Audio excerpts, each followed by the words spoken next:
कालपासून त्या वैष्णवीच्या दुर्दैवी मृत्यूबद्दल वाचतोय ऐकतोय. खूप हळहळ वाटतेय. इतकी गोड मुलगी इतक्या छळाला कशी सामोरी गेली असेल. मी तर ऐकतोय की लग्न मुलीने स्वतः ठरवलं होतं आणि लग्न ठरलं तेव्हा तरी मुलीचं घराणं मुलापेक्षा जास्त तालेवार होतं. ठीक आहे, समजू की मुलीच्या प्रेमापोटी इतका खर्च करून लग्न करून दिलं, पण इतकं करून देखील जर पोरीच्या सासरच्या लोकांची हाव मिटत नसेल, तर फक्त लोक काय म्हणतील आणि आमच्या घराण्याची इज्जत ह्या दोन भ्रामक गोष्टींचा विचार करून माहेरच्या लोकांनी गप्प बसण्यापेक्षा लेकीच्या पाठीमागे भक्कमपणे उभं राहायला हवं होतं. 50 लाखाचे सोने, 10 लाखाची चांदी, 40 लाखाची फॉर्च्युनर गाडी आणि 50 लाखाचा लग्नसोहळा इतका पैसा खर्च करून मोठ्या घराण्यातला जावई विकत घेण्यापेक्षा एखाद्या साधारण परिस्थितीतल्या पण कष्टाळू होतकरू मुलाला जावई करून घेऊन ते पैसे लेकीला आणि जावयाला भांडवल म्हणून दिले असते आणि त्यांना एखादा उद्योग सुरू करायला मदत केली असती तर मुलगी तर सुखात राहिली असतीच, पण काहीतरी चांगलं कायमस्वरूपी उभं करता आलं असतं.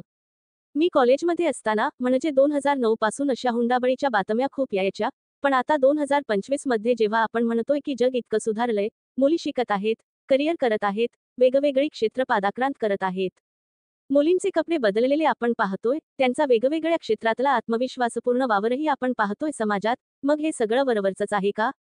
इतक्या चांगल्या घरातली, मोठ्या कुटुंबातली, शिकलेली मुलगी तिच्या निवडीने लग्न करते, नंतर तिचा छळ होतो हे आई वडिलांनाही सांगते, एकदा आत्महत्येचा प्रयत्नही करते, तरीही तिचा संसार वाचावा म्हणून आईवडील तिला परत त्याच घरात पाठवतात. मग शिक्षणाच्या, सुबत्तेचा आणि सुसंस्कृतपणाला अर्थ काय उरला? मुलीच्या सासरकडचे लोक नालायकच आहेत आणि त्यांना शिक्षा व्हायलाच हवी, पण मुलीच्या माहेरच्या लोकांची पण यात चूक नाहीये का?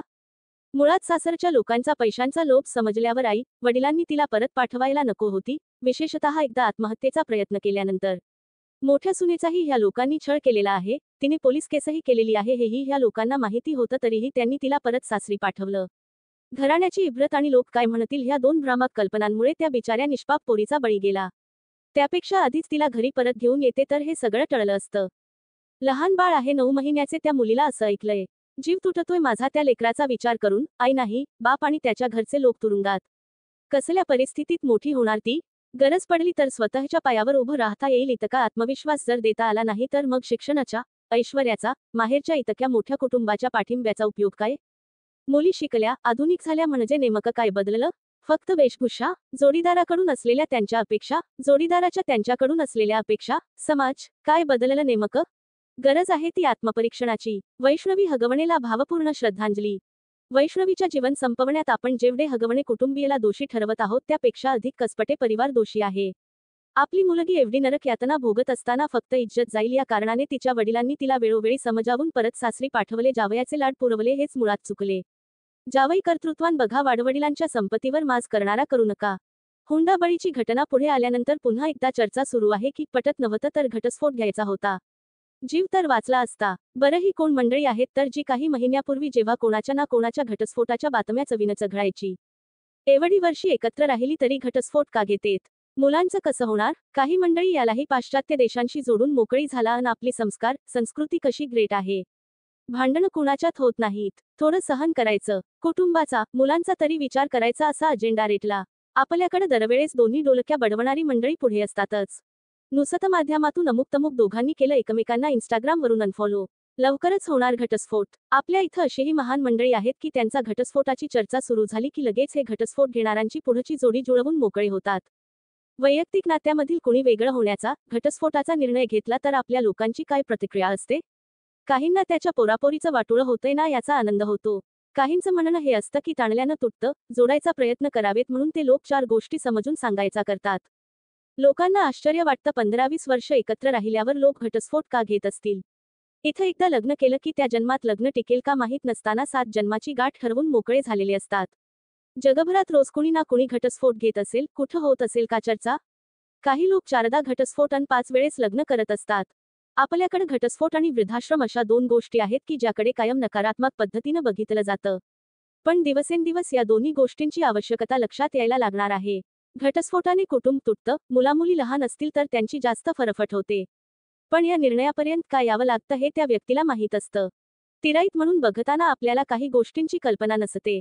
प्रत्येकाची कारणं वेगवेगळी असतात. पण आयुष्यभर स्वतःची फरफट करून घेत दुःखी आयुष्य रेटत राहण्यापेक्षा सहमतीनं घटस्फोट घेऊन आपली वेगळी वाट निवडणं उत्तम हे डोक्यात ठेवून ही मंडळी निर्णयापर्यंत पोहोचलेली असतात.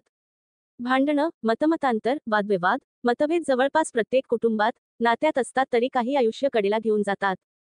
पूर्वी घटस्फोटाचा विचारही लोकांच्या मनात येत नसायचा.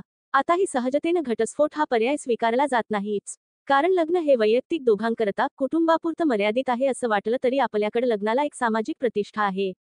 त्यामुळे कुणी घटस्फोट घ्यायचं ठरवलं तरी कुटुंबातील इतर सदस्य, नातेवाईक, समाज काय म्हणेल ही चिंता राहते.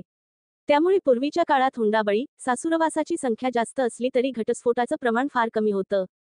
कुटुंब म्हणून विचार करताना एक टप्पा येतो की आपला स्वतःचा माणूस म्हणून विचार करावा लागतो.